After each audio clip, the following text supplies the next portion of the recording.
ময়মনসিংহের ফুলবাড়িয়া উপজেলায় শ্রমিকদের মধ্যে ঈদ সামগ্রী বিতরণ করা হয়েছে। ফুলবাড়িয়া প্রতিনিধি মোহাম্মদ শফিকুল ইসলামের প্রতিবেদনে থাকছে বিস্তারিত।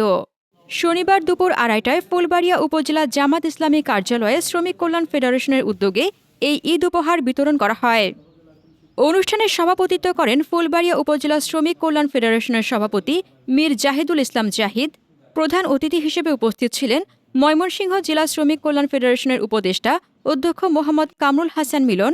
বিশেষ অতিথি হিসেবে উপস্থিত ছিলেন ময়মনসিংহ জেলা শ্রমিক কল্যাণ ফেডারেশনের সভাপতি মোহাম্মদ মানিক মিয়া, ফুলবাড়িয়া উপজেলা শ্রমিক কল্যাণ ফেডারেশনের উপদেষ্টা মাওলানা মোহাম্মদ ফজলুল হক শামীম, ফুলবাড়িয়া উপজেলা শ্রমিক কল্যাণ ফেডারেশনের সাবেক সভাপতি মোহাম্মদ আলাউদ্দিন এবং সাধারণ সম্পাদক মোহাম্মদ ইমান আলী সহ নির্বাহী কমিটির অন্যান্য সদস্যরা। প্রধান অতিথির বক্তব্যে মোহাম্মদ কামরুল হাসান মিলন বলেন, শ্রমিক কখনো গরিব হয় না।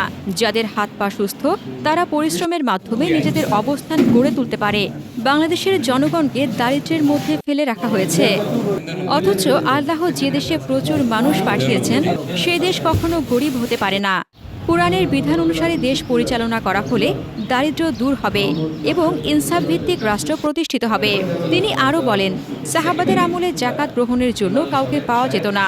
আগামীতে বাংলাদেশ জামাত ইসলামী সহ ইসলামী দলগুলো যদি একত্রিত হয়ে জোট গঠন করে তবে দেশের জনগণ ইসলামকে ক্ষমতায় আনবে এবং ন্যায় বিচার ও সমতা নিশ্চিত করতে কাজ করবে। হাসনাতুজ্জাহান হিমু, দৈনিক খোলা চোখ। আপনার স্বপ্নের যাত্রা হোক ফ্লাই ইনফিনিটির সাথে।